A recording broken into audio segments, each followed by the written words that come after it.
नमस्कार, मैं रविश कुमार। ग्लोबल और गूगल काल ने हमारी जागरूकता को किस हद तक बेहतर किया है या बदतर किया है, इसकी एक मिसाल है गाजा पर इजरायली हमले को लेकर हमारी उदासीनता। चैनल अभी अभी वैदिक काल से निकलकर अशोक सिंघल के मुस्लिम विरोधी बयान काल में प्रवेश कर गए हैं, पर कब लोकल बेहतर थे और कब ग्लोबल, इसके लिए आपको दो प्रकार के टाइम जोन यानी कालखंड में ले चलता हूं। तब जब 700 न्यूज चैनल नहीं थे और ट्विटर पर लाखों लोग एक नेता को फॉलो नहीं करते थे। महीना यही था जुलाई का, मगर साल था 1936। भारत अपनी आजादी की लड़ाई लड़ रहा था। जुलाई 1936 में इलाहाबाद में फिलिस्तीन कॉन्फ्रेंस बुलाई जाती है, जिसमें हिस्सा लेते हैं राम मनोहर लोहिया, जेपी कृपलानी, शौकत अली जैसे नेता। इसी साल यूपी के हर जिले में फिलिस्तीन के प्रति भाईचारा जताने के लिए कांग्रेस फिलिस्तीन दिवस मनाती है। सोचिए, इटावा सहारनपुर में फिलिस्तीन दिवस मन रहा होगा और आज कहीं कोई हरकत नहीं दिखती है। तब कांग्रेस पर दबाव पड़ता था कि जिस तरह तुर्की में उस्मानिया साम्राज्य ऑटोमन एम्पायर के अंत और अपमानजनक समझौते के खिलाफ कांग्रेस ने लाइन ली थी, उसी तरह फिलिस्तीन के सवाल पर भी ले। तब के नेताओं ने खिलाफत को न फिलिस्तीन के सवाल को हिंदू मुस्लिम एंगल से देखा था। खिलाफत का साथ देने वालों में लाला लाजपत राय, मदन मोहन मालवीय जैसे नेता भी थे। बल्कि तब इस बात का ख्याल रखा गया कि फिलिस्तीन के समर्थन को यहूदी विरोधी ना देखा जाए, मगर इस बात ने कांग्रेस को हर साल फिलिस्तीन पर प्रस्ताव पास करने से किसी ने नहीं रोका। महात्मा गांधी ने फिलिस्तीन के सवाल पर कहा था कि फिलिस्तीन अरबों का है, जिस तरह इंग्लैंड इंग्लिश का है, फ्रांस फ्रेंच का। अरबों पर यहूदियों को थोपना गलत और अमानवीय है। अब आते हैं जुलाई 2014 के भारत में। आज भारत के तमाम शहर खामोश हैं। कोई नेता नहीं है जो अपने रोजाना के प्रदर्शनों को रोककर देश का ध्यान इस ओर खींच सके। यहां तक कि हमारी संसद भी इस मसले पर महज चर्चा के लिए एक आम सहमति नहीं बना सकी, जो अब सोमवार को होने वाली है।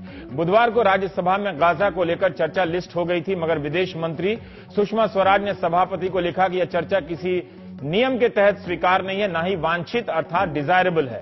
विपक्ष ने हंगामा किया, राज्यसभा की कार्यवाही स्थगित हो गई। बृहस्पतिवार को सभापति ने कहा कि सदन के नेता अरुण जेटली ने आग्रह किया कि चर्चा टाल दी जाए। तब विपक्ष के सदस्यों ने फिर हंगामा किया और कहा कि एक बार कोई चर्चा लिस्ट हो जाए तो वह सदन की संपत्ति हो जाती है, यह असंवैधानिक है। लिहाजा हंगामे के कारण आज भी राज्यसभा स्थगित हो गई। बुधवार को विदेश मंत्री सुषमा स्वराज बयान देती हैं कि हमारा दोनों देशों से राजनयिक संबंध है। किसी मित्र राष्ट्र के प्रति किसी भी प्रकार की अशिष्ट टिप्पणी उनके साथ हमारे संबंधों पर असर डाल सकती है। मगर ब्राजील में ब्रिक्स नेताओं के सामने प्रधानमंत्री नरेंद्र मोदी का बयान सुषमा स्वराज के बयान से काफी अलग बल्कि उलट है। मंगलवार को ब्रिक्स के 5 मुल्कों ने गाजा पर इजरायल के हमले की निंदा की है। वहां नरेंद्र मोदी ने कहा कि एक्सेलेंसीज, अफगानिस्तान से लेकर अफ्रीका तक के इलाकों में टकराव और उफान का दौर चल रहा है। गंभीर अस्थिरता पैदा हो रही है, हम सब पर असर पड़ रहा है। मुल्क तार तार हो रहे हैं और हमारे मूक दर्शक बने रहने से खतरनाक परिणाम हो सकते हैं। फिर चर्चा करने से क्या डर है। 1936 के उत्तर प्रदेश में फिलिस्तीन दिवस मना था और हम 2014 की राज्यसभा में फिलिस्तीन के गाजा पर हमले को लेकर एक चर्चा नहीं कर सकते। 8 अप्रैल 2003 को इराक पर अमेरिकी हमले के खिलाफ हमारी संसद ने सर्वसम्मति से प्रस्ताव पास किया था। क्या इससे अमेरिका से हमारे संबंध बिगड़ गए? इस प्रस्ताव का समर्थन बीजेपी से लेकर लेफ्ट तक ने किया था।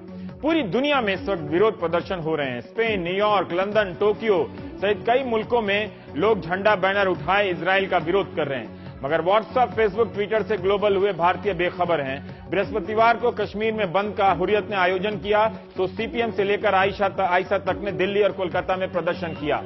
कांग्रेस ने कोई प्रदर्शन नहीं किया। ये बात जरूर है कि मणिशंकर अय्यर फिलिस्तीन दूसरा आवाज जरूर गए। आखिर हम किस दौर में चले आए हैं जहां ऐसी तस्वीरें साझा हो रही हैं कि इजरायल के लोग कुर्सी लगाकर बैठे हैं और गाजा पर गिरते बमों के धमाके सुनकर तालियां बजाते हैं। एएफपी की ऐसी तस्वीरें दुनिया के किस अखबार में नहीं छपी होगी।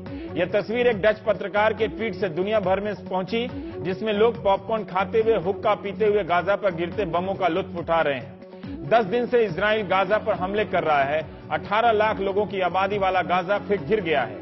लगभग 1400 घर तबाह हो चुके हैं और आबादी का बड़ा हिस्सा बिजली पानी से वंचित है।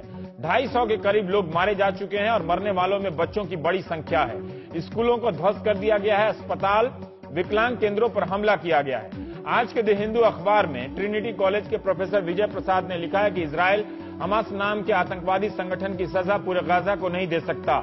गाजा को हमास मान लेना और पूरी आबादी को हमास के लिए कसूरवार ठहराना अंतर्राष्ट्रीय कानून के हिसाब से भी गलत है। 9 जुलाई को इजरायल के डिप्टी स्पीकर ने फिलिस्तीन मूल के 3 सांसदों को अपने कमरे से निकाल दिया। कहा कि गाजा में बिजली काट देनी चाहिए ताकि उसके अस्पताल ठप पड़ जाएं। इजरायल कह रहा है कि जब हमास मौत की संस्कृति पर चल रहा है तो उसका जवाब भी मौत ही है। हमास इनकार कर रहा है कि उसने इजराइल के 3 किशोरों का अपहरण किया, जिसके बाद यह ताजा हमला शुरू हुआ। संयुक्त राष्ट्र के सचिव बान की मून का बयान है कि गाजा इस वक्त छुरी की धार पर है।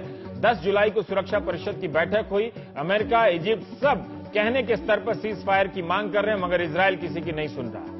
क्या बीजेपी या मोदी सरकार इजराइल से अपने करीबी संबंधों या रुझान के कारण चर्चा का विरोध कर रही है, या ये कह रही है कि दोनों देशों से हमारे संबंध बहुत अच्छे हैं, इस पर असर पड़ सकता है? क्या भारत इजराइल को नाराज करने का जोखिम उठा सकता है?